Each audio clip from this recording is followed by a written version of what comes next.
ก็สบายดีพี่น้องFCเมื่อสุกลเนาะคลิปนี้หนุ่มแซนจะพาพี่น้องไปเดินทางไปเมืองเพียงพี่น้องเพราะว่าต้องมาแต่เช้าเด้อระยะนี้ก็เป็นระยะแต่บ้านน้ำปูน5เมืองเพียงเลยกำลังเดินหนุ่มแซนกำลังเดินทางจะไปเมืองเพียงพี่น้องวันนี้ก็เช้าอยู่อย่าง7 โมงอยู่พี่น้องอย่างบ่หมอกอย่างบ่สว่างเพื่อผู้รถไล่ขี้ฝุ่นเอามาเบิ่งกันหนทางเนาะพี่น้องเนาะหนทางจะเป็นอย่างใดว่าหนทางอยากให้พี่น้องเบิ่งหนทางนำกันว่าหนทางมีดีบ่บางเฮือ FC ไล่ผู้ไล่คนอยากมาเที่ยวอยากมาเลาะเบิ่งเอาไปติดตามกันเบิ่งเนาะพี่น้องเนาะลุงแซมจะพาพี่น้องมาเบิ่งมาแวะดินห้วยนี่ก่อนพี่น้องนี่ลุงแซมจอดรถพุ่นจะพาพี่น้องมาแวะดินห้วยนี่ก่อนห้วยแขมทาง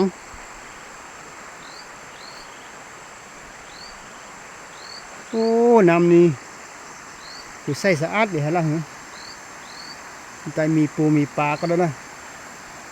ใส่ดีให้เอาว่าพี่น้องเลยเป็นวังอยู่เฮิงพุ่นนะโอ้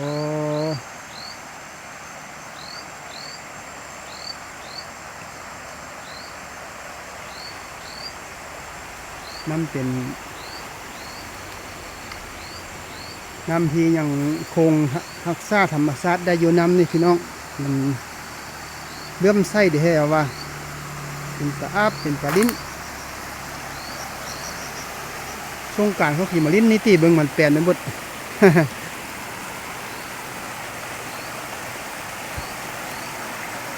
งามบ่พี่น้องน้ำห้วยน่ะเนี่ยนี่จะพาพี่น้องไปเลาะจะฮอดเมืองเพียง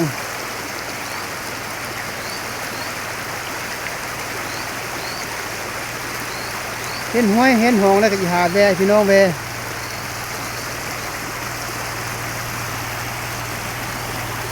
น้ำเนี่ยมาคักกระโลกกระเดีย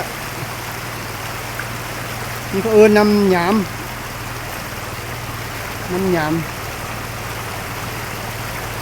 เคยมีปลาเบยน้ำนี้นะแค่คักว่าพี่น้องเลย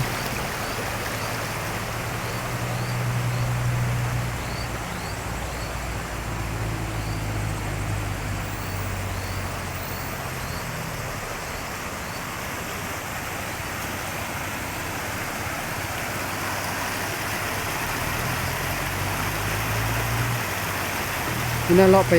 เมืองใต้ที่ก่อน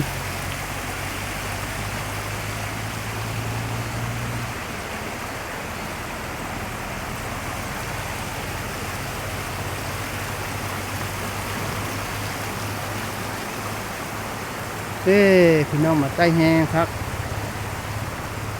เป็นแกงแบบใต้พุ่นนะ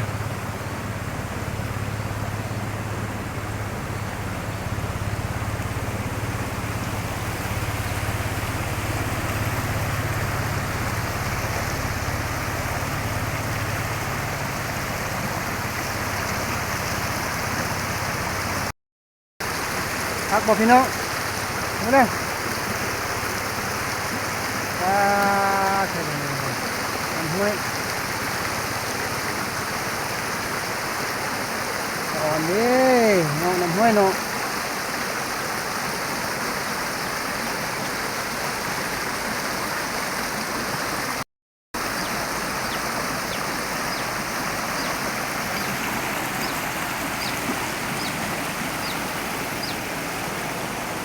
เห็นปลาอยู่พี่น้องเห็นปลาลอยอยู่มีปลาลอยอยู่นี่เลื่อมมาอยู่นะโอ้เขามีมองน้อยใส่ได้กินนะปลามันเลื่อมอยู่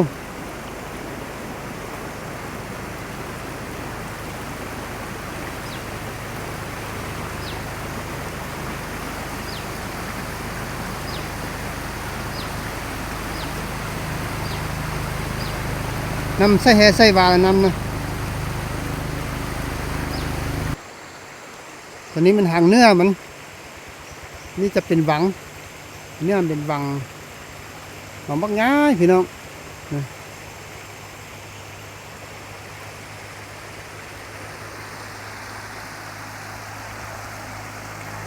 เป็นห้วยเป็นห้องน้ำใส่ไล่เย็นแท้เอาวะเอาจะพาเดินทางต่อยังเศร้าๆอยู่ตั้งฮอด8 โมงเช้าเฮือ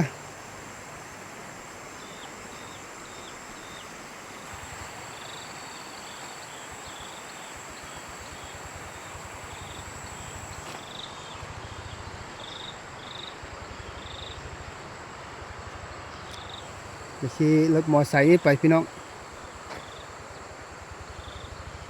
มาแต่พุ่นวันนี้จะไปพี่ไปเมืองเพียงพุ่นวันนี้นะพุ่น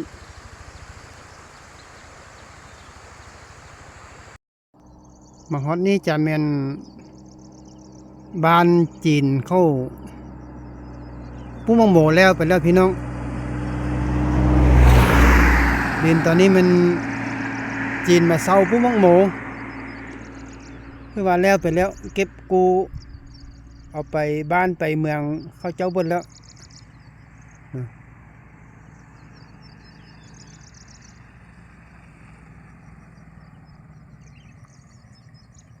ตอนนี้ก็เดินทางมาหนาวพี่น้องมันคือฝนนี่ตกนะบดมืดๆหนึ่งก็หนาวเดินทางมาหนาวขี่รถก็ขี่ไหวบ่ได้มันหนาว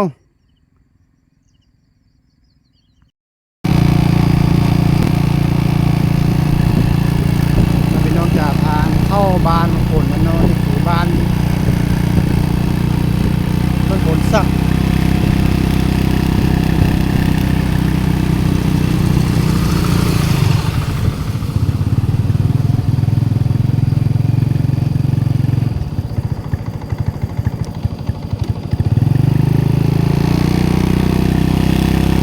นี่จะเป็นบ้านโหนสักเข้าดินเมืองเพียงแล้วพี่น้องเข้าเขตเข้าเมืองเพียงแล้วจะบ้านนี้ก็เป็นบ้านเหือนก็คือว่าเป็นเหือนใหญ่เหือนนั่นอยู่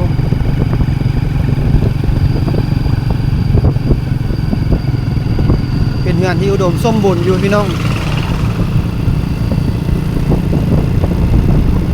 กลางค่ายห้องนะหน้าบาน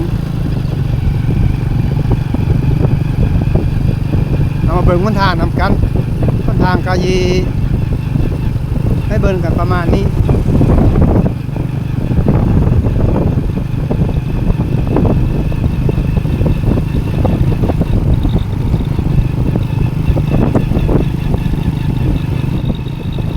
คนทางก็คือว่าดีไล่แล้วเดี๋ยวนี้นะเพราะว่าเขากะซ่อมกับแปลงไปน้ำบางบอนกะเริ่มปูดเริ่มเทเริ่มพังไปแล้ว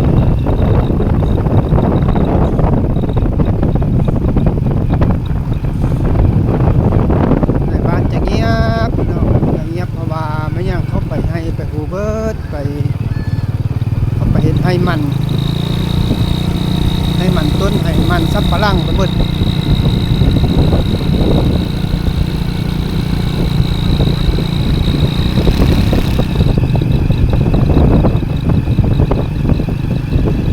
บ้านนี้ก็คือสิบบ้านใหญ่ดอกใหญ่ๆนะเรียบทางนี้ไปที่ว่าบ้านใหญ่มันอยู่ไหนพุ่นยังได้กระบอกมือ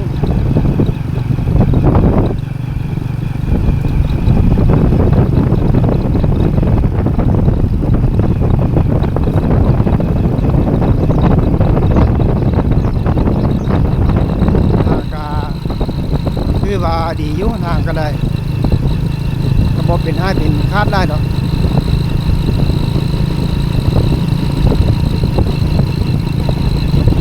ได้เจอใกล้คลองอยู่ตามหน้าบ้านนู้นทาง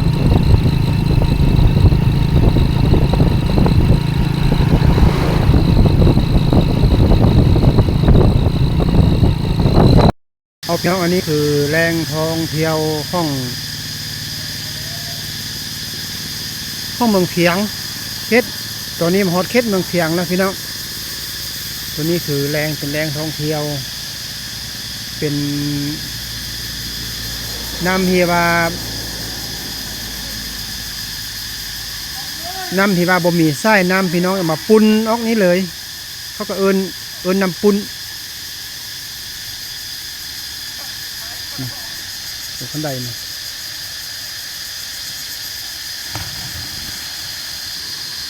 นี่จะเป็นน้ำปุ้นเป็นแหล่งท่องเที่ยวบอนหนึ่งที่ว่าเขาจะมาลิ้นมาเที่ยวนี่ก็หลังจากสงกรานต์ผ่านไปแล้วเนาะขวัญลงสงกรานต์ของเรือรออยู่ให้เบิ่งคำนี้แหละโอ้อันน้ำจะเศร้าเน่นนะน้ำมันจะปุนขึ้นนี่พี่น้องน้ำจะปุนออกมาเลย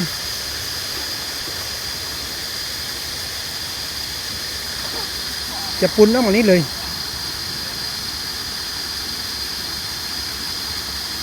จะบ่มีแม่น้ำจะหันกับตกใส่น้ำใหญ่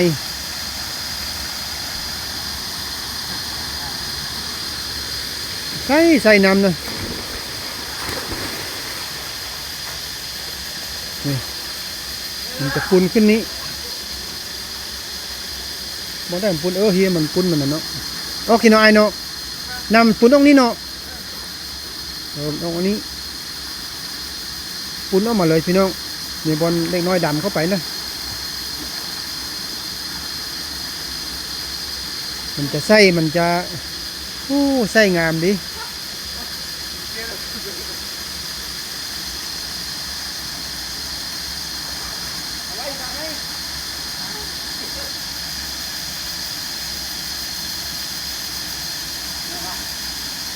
ตัวนี้มันจะบ่มีพุ่นห้อยพุ่นทองมันจะบ่มีแม่น้ำมันจะบ่มีไส้น้ำมันจะออกปุ่นออกหมดเลยนี่ตัวนี้ไก่ตกใส่แม่น้ำใหญ่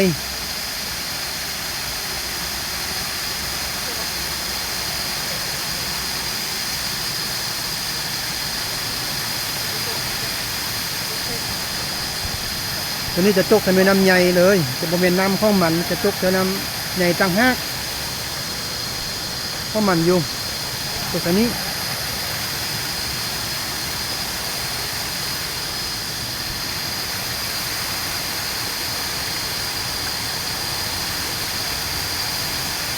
จะเป็นแหล่งท่องเที่ยวบอนหนึ่งที่ว่าคนมาท่องเที่ยวไล่อยู่ตรงนี้นะน้ำนิ่มจะว่าฝนตกไล่ๆกับจะบอคุณอีบอแดงอีใส่ตลอดปีเพราะว่ามันบ่มีน้ำอื่นไล่มาใส่มันจะมีแต่ออกแต่บนเดียวนี่เลยปุ่นออกมาเลย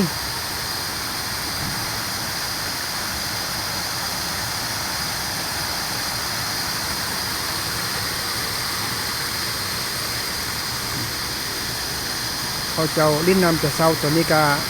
8 โมงกว่าหน้าอยากเขาจะลิ้นน้ำแล้ว นี่บริเวณเขตห้องแรงท่องเที่ยวให้เบิ่ง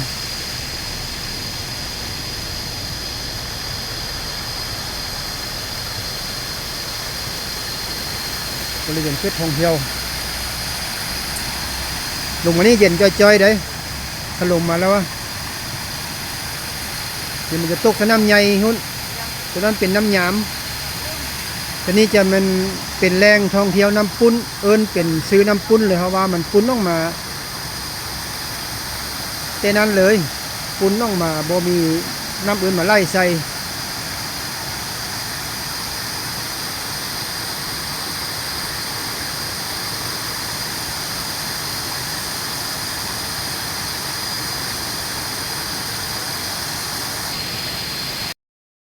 เอาไปจะเบิ้งบ่พี่น้อง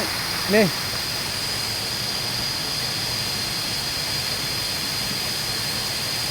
น้ำปุ้น